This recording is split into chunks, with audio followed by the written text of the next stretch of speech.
నాగలక్ష్మి ఎవరో? నువ్వేనా? రా. అదే ఎవరికైనా ఇచ్చే, చేతులతో ఏం పట్టుకోకూడదు. హల్లెలూయా. వీళ్ళ మదర్ ఎక్కడ ఉంది? మదర్ కూడా రావాలి, త్వరగా రావాలి. హల్లెలూయా. హల్లెలూయా. దూరం ఉండాలి. హల్లెలూయా. యేసు రక్తమే చే, యేసు రక్తమే చే. Fill the holy spirit. ఇది చాలా పెద్ద సాక్ష్యం అండి సిస్టర్ది. ఇప్పుడే చెప్తారు, వినండి. ఏ ఊరి మీది? సత్తుపల్లి. ఆయన సత్తుపల్లి. అప్పుడు వచ్చారు కదా, ఒకసారి వచ్చారు. అన్నయ్య నా పేనం బాగుంది. అసలు ఏమైందమ్మా నీకు? నాకు ఆటు పాపలం అయ్యి ఆటో ఆపరేషన్ చేశారు. తర్వాత ఏమో మళ్ళీ షుగర్ వచ్చింది అన్నారు. ఇక మాత్రలు వేసుకుంటున్నా. మళ్ళీ తర్వాత ఏమో తలలో మచ్చలు వచ్చినాయి. మచ్చలు ఎక్కువైతే తగ్గు, ఇక మందులు ఆడటమే అన్నారు. సరేలే అని ఒక్కసారి తెచ్చుకున్నా మందులు. మీరు ఇక్కడ అని మా బుజ్జి పని పోయే కాడ చెప్పుకున్నారంట. అయితే మా ఆయన అక్కడ తీసుకెళ్తానని అందాయి. సరేనని వచ్చేసాను. వస్తే నన్నే మందులు చూపిస్తానని ఇక్కడ ఆ కాయనకలు ఇచ్చింది, చూపించింది. అక్కడికి వెళ్ళిన కాడ నుంచి బాగుంది. మందు బిళ్ళ కూడా వేసుకోలేదు అయ్యా. చూడండి ఎంత పెద్ద ఆపరేషన్ చేస్తారు. చూపించాము అందరికి. ఇక్కడ కోసారు. రోజు ప్యాస్ బిళ్ళ వేసుకోవాలా? ఇక్కడ నుంచి ఇక్కడ కోసారు. ప్యాస్ బిళ్ళ రోజు వేసుకోవాలన్నారు. రేతి రక్తం ఆడుద్ది, లేకపోతే నీకు ఒక్క రోజు వేసుకోకపోయినా బాగోదు అన్నారు. రోజుకి రేతి రక్తం ఆడటానికి ఒక బిళ్ళ, అన్నం ఆకలి అవ్వటానికి పైటాళ్ళు ఒక బిళ్ళ, మళ్ళీ మధ్యాహ్నం షుగర్కి ఒక బిళ్ళ. ఈ తల కురుపులు కానీ తెచ్చింది మందులు, అవి వేసుకుంటున్నా. ఇక అయ్యగారి దగ్గరకు వచ్చి వెళ్ళినాక మాత్రం అంటే వేసుకోవాలా నేను. పట్టలు కట్టింది. అది లెక్క. నా పేనం అయ్యా తేలకుంది. తేలికుంది. నా పేనం తేలకుంది అయ్యా. ఎన్నో రోజుల క్రితం వచ్చావు ఇక్కడికి? వచ్చావు కదా, అప్పుడు వచ్చావు. ఎంత కాలం అయింది ఇప్పుడు? 3వ వారం అయ్యా. 3 వారాలుగా ఏం టాబ్లెట్లు వేసుకోలేదు ఆయన. డాక్టర్లు చెప్పిన దానికి మనకి సంబంధం లేదా? లేదయ్యా. నాకు దేవుడే సాక్ష్యం. మీ పేరేంటన్నారు? సావిత్రి. సావిత్రమ్మ. సావిత్రమ్మ. ఏ ఊరమ్మ మీద? సత్తుపల్లి. సత్తుపల్లి. ఇంకా కుటుంబంలో చాలా సమస్యలు ఉన్నాయి కదా మీకు? అసలు ఉండయ్య అయ్యా. చూడండి తల్లి, నిజంగా ఎంత పెద్ద ఆపరేషన్ అంటే ఆ హాస్పిటల్లో చెప్పిన మాట ప్రకారంగా టాబ్లెట్ వేసుకోకపోతే ఎన్ని చెప్తారు. చూడండి ఇక్కడికి వచ్చిన వాళ్ళు, నేను ఒకటే చెప్తున్నాను, మీరు ఏ కానుకోండి ఇవ్వకపోవడం పర్వత విషయం. నేను ఒక్క బిళ్ళ కూడా వేసుకోలేదమ్మా. నేను దేవుడిని నమ్ముకొని 20 ఏళ్ళు అవుతుంది. ఈ దేవుడికి అడిగి తిప్పా. ఈ 2 పిల్లలు అయ్యారు. అయినా కూడా నేను ఇంకా ఆశతోనే ఇక్కడికి వచ్చా. వచ్చిన కాడ నుంచి నేను మందులు మానేసిన. నాకు అసలు పేనం ఎంత తేలిగ్గా ఉంది. అంటే మందులు వేసుకున్నప్పుడు బాగుందా? వేసుకోకుండా మందులు వేసుకున్నప్పుడు బాగలేదయ్యా. ఎంత అద్భుతం. చప్పలు కొట్టండి గట్టిగా. మందులు వేసుకున్నప్పుడు బద్ధకంగా ఉండేది, లేగలేకపోయేదాన్ని, పని చేయలేకపోయేదాన్ని, లెగిసి అటు ఇటు తిరగలేకపోయేదాన్ని, ఇంట్లో పని కూడా ఏం చేయలేకపోయేదాన్ని. ఇంకా నాకు ఎంతో బాధగా ఉండేది. ఇప్పుడు అసలు నాకు పని చేద్దామనిపిస్తుంది. ఏదో ఓ పని చేస్తున్నా ఇంట్లో. నా పేనం తేలకుందయ్యా. నేను మందు బిళ్ళ వేసుకొని లోటు నాకేమీ అనిపించలేదమ్మా.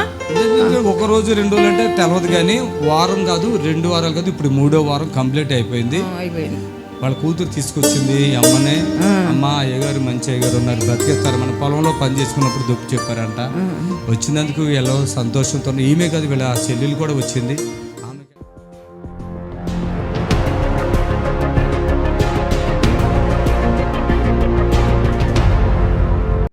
నీకు ఎట్లా ఉందమ్మా? కొంచెం తేలిగ్గా?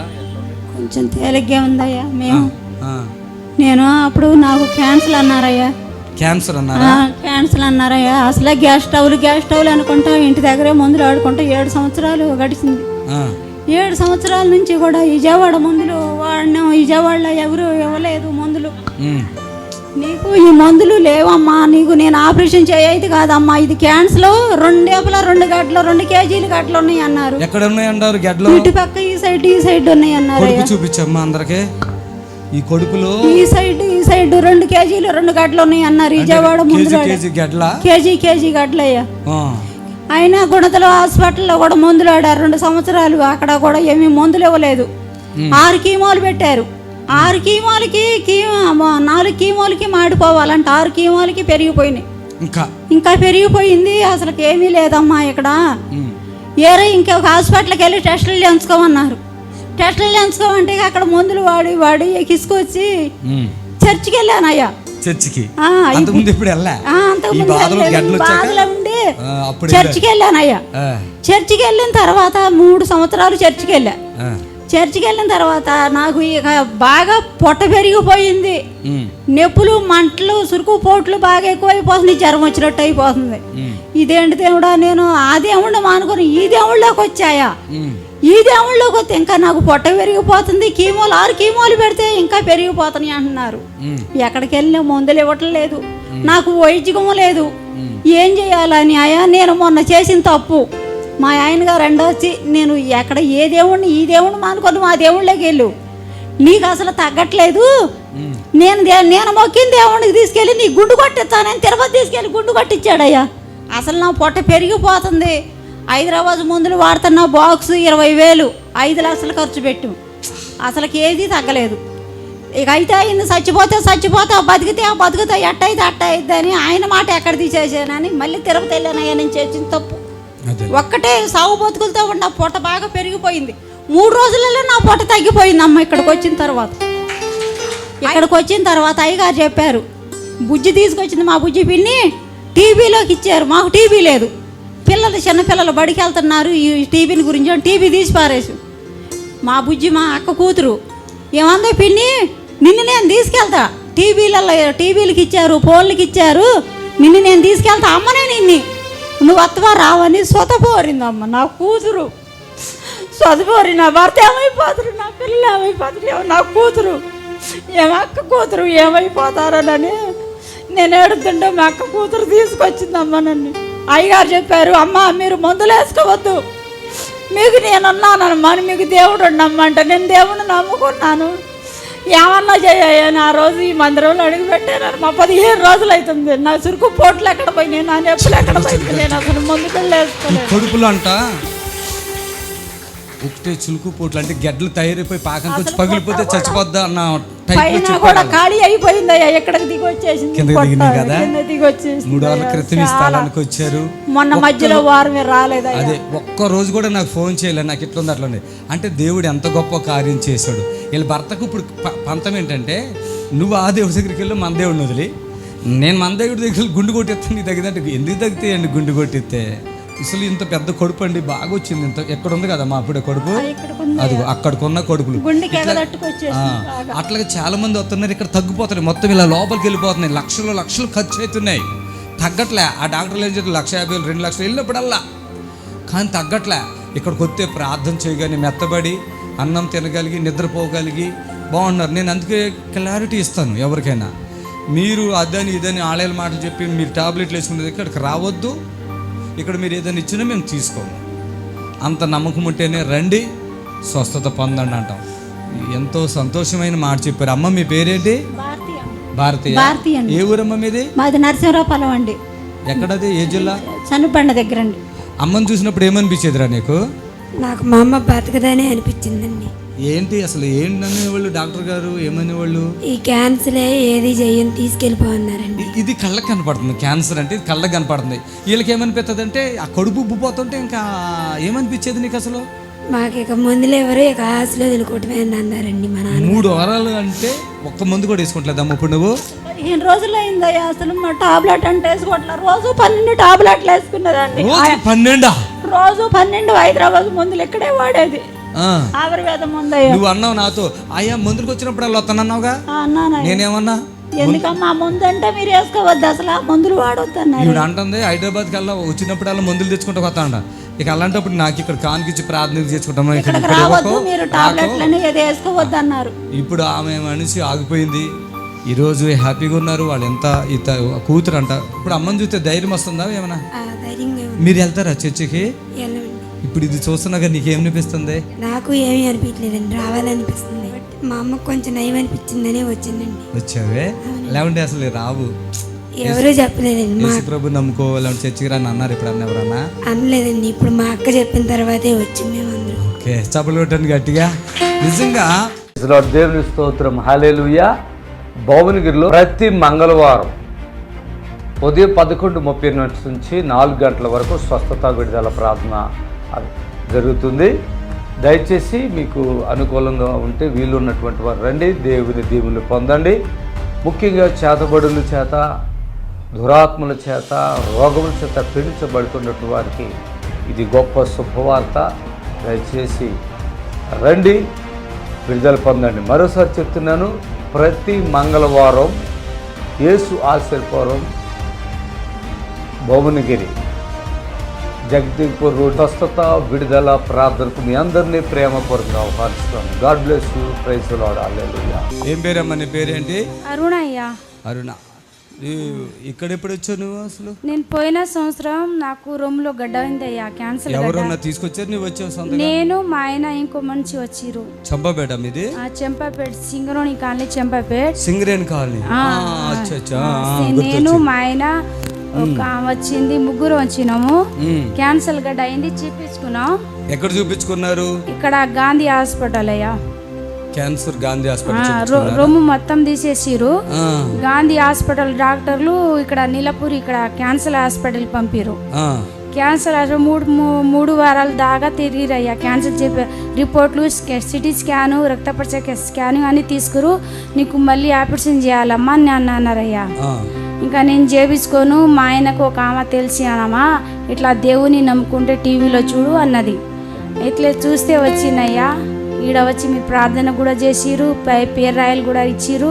ఇప్పుడు నుంచి ఇంకో నెల తర్వాత పోతే రిపోర్ట్లు నార్మల్గా వచ్చింది. ఇంకా 2-3 సారి కూడా వెళ్ళినాయ్యా. ఇంకోసారి 2 నెలలకు ఒకసారి పోతే అది స్కానింగ్కి వెళ్తే ఇంకా ఇంకేం లేదమ్మా, సంవత్సరం దాకా రాకూడదు అని చెప్పిస్తుండయ్యా డాక్టర్లు. దేవుడు నాకు మేలు చేసిండయ్యా. మళ్ళీ విశ్వాసంతో వచ్చి ఇప్పుడు ప్రోగ్రామ్ స్పాన్సర్ చేసుకున్నావా?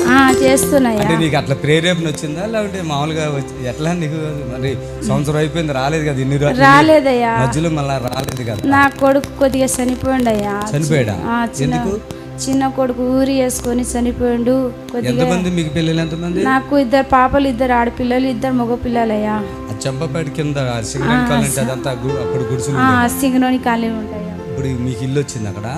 ఇంకా రాలేదు, గుడిసెలోనే ఉంటున్నాం. ఏం పని చేస్తారు మీరు అక్కడ? మేము ఇక్కడ జేసీ చెత్తబండి పని చేస్తానమ్మయ్యా. ఇంటికి చెత్త తీసుకుంటాం కదా అది. ఓకే ఓకే అమ్మా. దేవునికి మహిమ కలుగును గాక. మరి సంవత్సరం క్రితం దేవుడు చేసిన అద్భుతాన్ని బట్టి ఆమె ఇప్పుడు మళ్ళీ వచ్చి కృతజ్ఞత చాలా, అంటే ఆమెకి మనసులో ఉన్నానా? ఇప్పుడు నీకు మనసులో ఉన్నానా? ఏమైనా చెప్పామా మీకు? ఏమైనా చెప్పామా? ఏం చెప్పలేదా? చెప్పిరయ్యా మీరు. ఏం కాదు, ఏమి సుది ఆడ ఉన్నాను నేను, ఆడ కూర్చున్నాయా. పోయిన సంవత్సరం ఆపరేషన్ చేసుకొని ఇక్కడ ఆపరేషన్ చేపించుకుని కుట్లు అట్లనే ఉండి, నీకు సుదిలాగా గుచ్చుకుంటూనే నీకేం కాదమ్మా, నేను ప్రార్థన చేస్తా, నూనె ఇస్తా అని కూడా చెప్పిరయ్యా. ప్రార్థన చేసిరు, మంచిగా చేసి దేవుడు నన్ను మేలు చేసిండు, మంచిగా అయిందయ్యా. రిపోర్ట్లు కూడా నార్మల్గా వచ్చినాయి.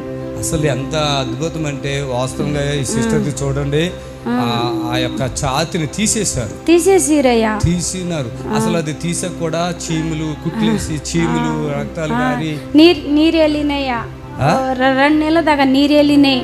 దాంట్లో నీరు వెళ్ళి హోల్ పడ్డది, చిన్నగా ఇంత పెద్ద హోల్ పడ్డది. కుట్లు మానేలే, మస్తు బాధపడుతున్నా. ఈడికి వచ్చిన దేవుడు నాకు మేలు చేసిండు, బాగా చేసిండయ్యా. చెప్పలు పడతాం గట్టిగా. నిజంగా సిస్టర్ అయితే ఇలా వచ్చారు. ఒక సంవత్సరం క్రితం ఈ స్థలానికి వచ్చినప్పుడు ఆపరేషన్ చేయించుకుని వచ్చావు కదమ్మా? చేపించుకొని వచ్చినయ్యా. చేయించుకుని వచ్చారు. ఆ బాధ చాలా ఉండే కదా. మళ్ళీ నీకు ఆపరేషన్ చేపించుకున్నా, నీకు సంకలో ఉంది, మళ్ళీ ఆపరేషన్ చేయాలని చెప్పిరయ్యా డాక్టర్. ఏం తగ్గిపోయినాయి? ఇప్పుడు తగ్గిపోయింది. సంకలో ఎలా వస్తుంది తెలుసా? ఇదిగో ఈ సైజులో అరటి పండు అలా వస్తుంది. నీకు వచ్చింది? అట్లా వచ్చిందా? సంకలో వచ్చిందా? మళ్ళా సంకలో వచ్చిందంట చెప్పిరు డాక్టర్లు. ఈ సిస్టర్ మీ పేరేంటమ్మా? అరుణయ్య. అరుణ. చంపాపేట నుంచి వచ్చారు. మరి చాలా మందికి ఈ రొమ్ము తీసేసినా కూడా మరలా ఇంకొక ప్రభావం, ఇంకో బాధ వస్తుంది. కానీ ఈ రోజు నాడు తండ్రి బిడ్డకి అరుణకి ఎంతో మేలు చేశాడు. ఎంతమంది పిల్లలు అన్నారు? నాకు 2 పాపలు, 2 కొడుకులు సార్. అయితే ఒక కొడుకు పెట్టి చనిపోయాడా? ఊరి వేసుకొని చనిపోయాడు. ఏదో శోధన అది అమ్మా. సరే, ఎప్పుడైనా వస్తామండే. దేవుడు మేము దించుకోక. ప్రభునందు ప్రియులారా, నజరుడు యేసు నామములో మీ అందరికీ హృదయపూర్వకమైన వందనాలు తెలియపరుచుకుంటున్నాను. యేసు ఆశ్రయపురం గుర్రంగూడ ఎల్బీ నగర్ దగ్గర హైదరాబాద్లో ప్రతి శనివారం కూడా స్వస్థత విడుదల అభిషేకం ప్రార్థనలు జరుగుతున్నాయి. ఎంతోమంది ఆ స్థలానికి రోగులను తీసుకుని వచ్చి అద్భుతమైనటువంటి విడుదల పొంది సంతోషంగా వెళుచున్నారు. అంతర్శక్తులతో పీడింపబడుతున్నట్లయితే, ఏదైనా చీకటి శక్తులతో పీడింపబడుతున్నట్లయితే రండి, నజరేయుడేసు నామములో స్వస్థత పొంది వెళ్తుంది. ఆమేన్. God bless you. గట్టిగా చప్పట్లు కొట్టి ప్రభువుని కనపరచండి. హల్లెలూయా. దేవునికి మహిమ కలుగును గాక. మరి ఈ సమయంలో దేవుని వాక్యాన్ని కొద్ది నిమిషాలు మనం ధ్యానం చేద్దాం. దేవుని వాక్యములో నుంచి మొదటి రాజుల గ్రంథములో నుంచి మనము దేవుని వాక్యాన్ని చూద్దాం. మొదటి రాజుల గ్రంథము దయచేసి 19వ అధ్యాయము 16వ వచనం దయచేసి చదవండి. ఇశ్రాయేలు వారి మీద నింషి కుమారుడైన యోవాకు పట్టాభిషేకము చేయుము. నీ కుమారుగా ప్రవక్త యుండుటకు అబ్నియేలు హోలీవాడైన షాపాతు కుమారుడైన ఎలీషాకు అభిషేకము చేయుము. షాపాతు కుమారుడైన ఎలీషాకు అభిషేకము చేయుము. హల్లెలూయా. ప్రియమైన దేవుని బిడ్డలారా, దేవుడు ఏలీయాతో షాపాతు కుమారుడు ఎలీషాను నీవు అభిషేకించమని చెప్తున్నాడు. దేవునికి స్తోత్రం కలుగుగాక. ఆమేన్. హల్లెలూయా. ఏలియా ఈ 19వ అధ్యాయంలో ఏలియా ఒక ప్రార్థన చేశాడు. ఏంటి ఆ ప్రార్థన అంటే, దేవా, నా పితల కంటే నేను ఏమి గొప్పవాడిని కాదు, నా పితల కంటే నేనేం పెద్ద గొప్పవాడిని కాదు, కాబట్టి నన్ను తీసుకోమని ప్రార్థన చేశాడు. నన్ను తీసుకోమన్నాడు. నా పితల కంటే నేను పెద్ద గొప్పవాడిని ఏం కాదు, నన్ను తీసేసుకో ప్రభువా అన్నాడు. చూడండి 19వ అధ్యాయంలో ఆ మాట 2వ వచనంలో కూడా మనం చూస్తున్నాం. నా పితరుల కంటే నేను ఎక్కువ వాడను కాను. 4వ వచనం కింద భాగంలో ఇంత మటుకు చాలును, నా ప్రాణము తీసుకొనుము అని ప్రార్థన చేసాను. ప్రియులారా గమనించండి, ఇక నేను చేసింది చాలు అనుకుంటున్నాడు. ఎందుకంటే దేవుని కొరకు ఏలియా చేసిన చాలా గొప్ప కార్యాలు, దేవుడి కొరకు గొప్ప కార్యాలు చేశాడు. చప్పలు కొట్టండి గట్టిగా. హల్లెలూయా. దేవుని కొరకు ఏలియా చాలా గొప్ప కార్యాలు చేశాడు. ఇక చాలు ప్రభువా, ఇక చాలు. మరి నిజంగా చెప్పాలంటే దేవుని పని చేయటం చాలా గొప్ప భాగ్యము, ధన్యత. హల్లెలూయా. ఆయన సువార్త ప్రకటించడం చాలా గొప్ప భాగ్యము, ధన్యత. ఆయన గురించి చెప్పటము చాలా గొప్ప ధన్యత, భాగ్యము. హల్లెలూయా. మరి ప్రవక్త దేవుని కొరకు చాలా ప్రయాసపడ్డాడు. మరి చాలా అద్భుత కార్యాలు కూడా జరిగాయి. దేవుని కొరకు రోషంగా బ్రతికాడు. హల్లెలూయా. మనం దేవుని కొరకు ఎలా బ్రతకాలంటే రోషం కలిగి బ్రతకాలి. హల్లెలూయా. ఎక్కడ కాంప్రమైజ్ కాలేదు. హల్లెలూయా. మరి నిజంగా దేవుని బిడ్డలారా, దేవుని కొరకు మనము రోషంగా బ్రతికినట్లయితే పరలోకంలో కూడా అలాంటి స్థానమే అనుకుంటుంది. ఆమేన్. నిజంగా ఏలియా ఈలో సంబంధంగా ఎక్కడ కూడా మరి తన కొరకు కూడబెట్టుకున్నట్లుగా మనం గమనించాం. దేవుని కొరకు, పరలోకము కొరకు ఆయన ఆలోచన చేశాడు. ఆయన గురించి ప్రజలకు ఎలా తెలియాలో అలా తెలియపరిచాడు. దేవునికి స్తోత్రం కలుగును గాక. ఈ మాట అన్న తర్వాత సరే, దేవునికి కూడా ఆయనను తీసుకొనటం దేవునికి కూడా ఇష్టమైంది. Praise the Lord. హల్లెలూయా. ఎందుకంటే ఆయనకు ఒక వాగ్దానం ఉంది. ఎవరికి? ఏలియాకు. ఎలాగా?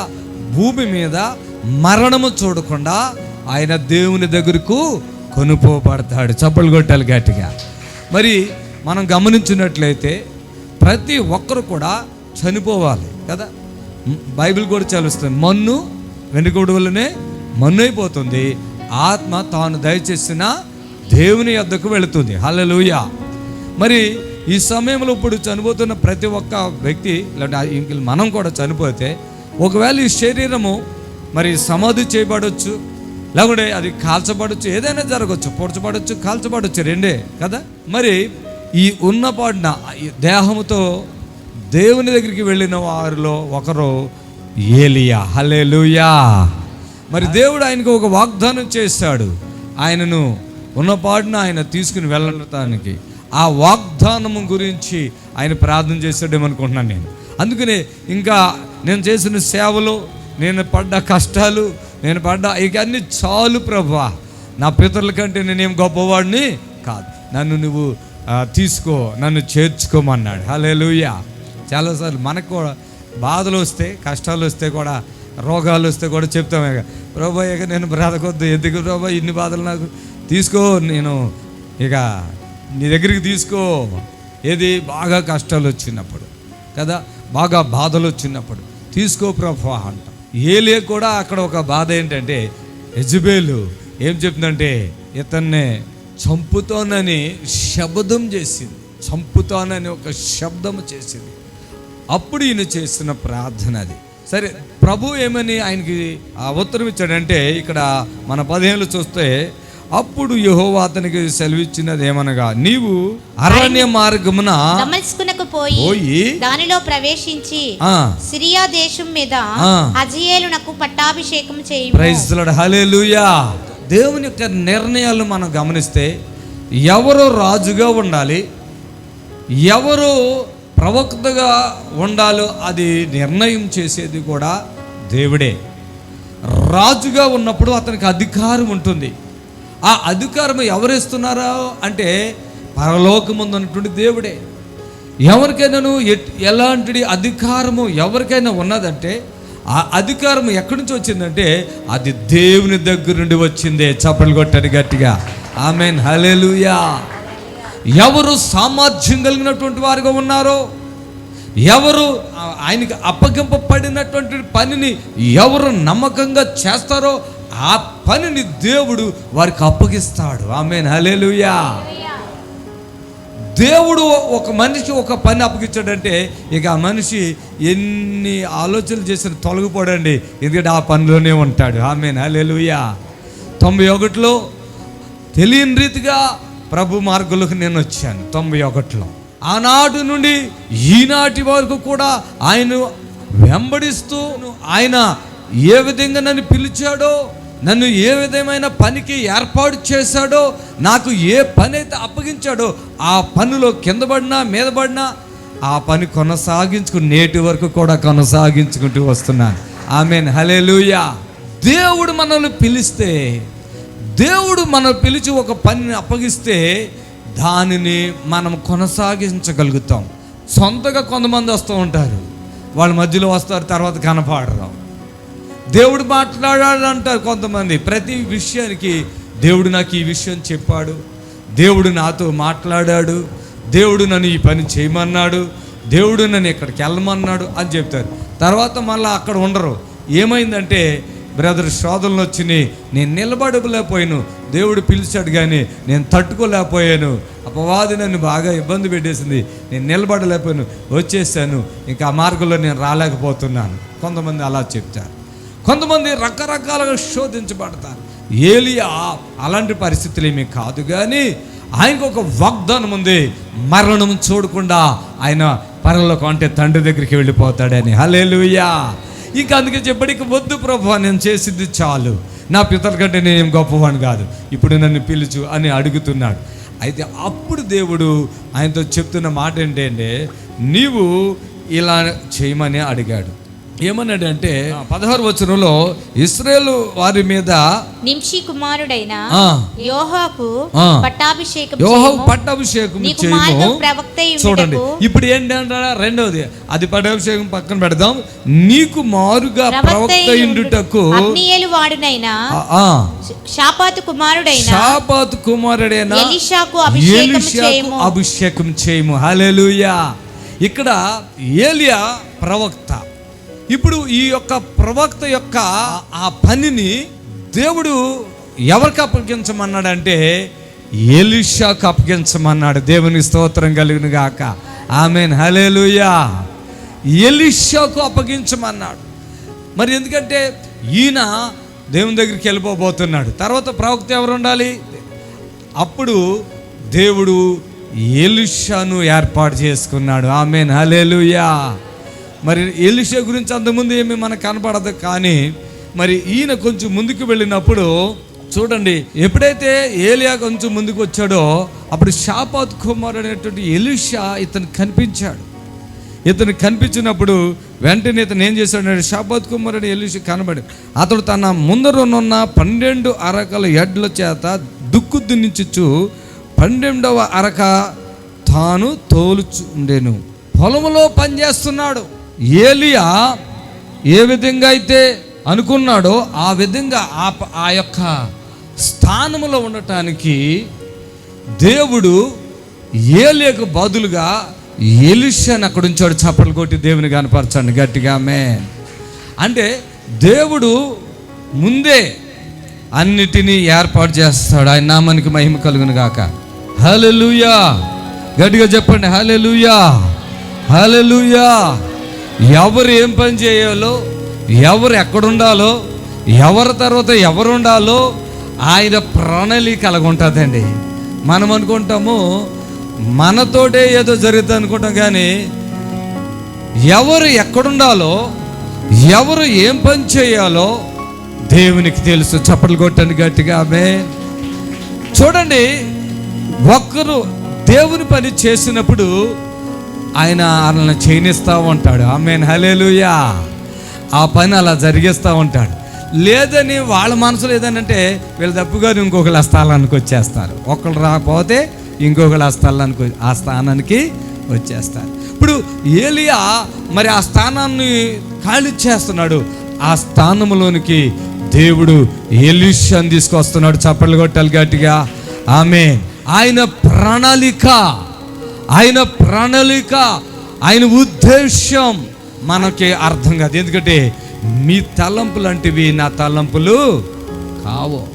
మీ తలంపు లాంటివి నా తలంపులు కావు. మీ తలంపులు వేరు, నా తలంపులు వేరు. మీ ఆలోచనలు వేరు, నా ఆలోచనలు వేరు. ఆమేన్, హల్లెలూయా. ఇక్కడ చూడండి, మరి ఎప్పుడైతే అంటే ఏలియా ఆ దుప్పటిని తీసి ఎలీషా మీద వేసాడు, ఎలీషాకు పరిస్థితులు అర్థమైపోయింది. దేవునికి మహిమ కలుగును గాక. ఆమేన్, హల్లెలూయా. ఇప్పుడు అంతా ఏలియా భారము, ఏలియా పరిచర్య భారం అంతా కూడా ఇప్పుడు ఎవరి మీదకి వచ్చేసింది? ఎలీషా మీదకి వచ్చింది. ఆమేన్, హల్లెలూయా.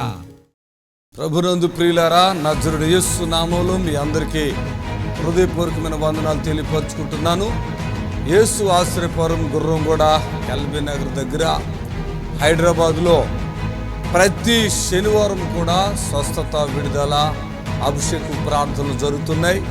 ఎంతోమంది ఆ స్థలానికి రోగులను తీసుకుని వచ్చి అద్భుతమైనటువంటి విడుదల పొంది సంతోషంగా వెళుచున్నారు. అంతర్శక్తులతో పీడింపబడుతున్నట్లయితే, ఏదైనా చీకటి శక్తులతో పీడింపబడుతున్నట్లయితే రండి, నజరేయుడు నామములో స్వస్థత పొంది వెళ్తుంది. ఆమేన్. God bless you. మమ్మల్ని సంప్రదించవలసిన నంబర్స్ 7993569267. మరి యొక్క నెంబర్ 7993569287.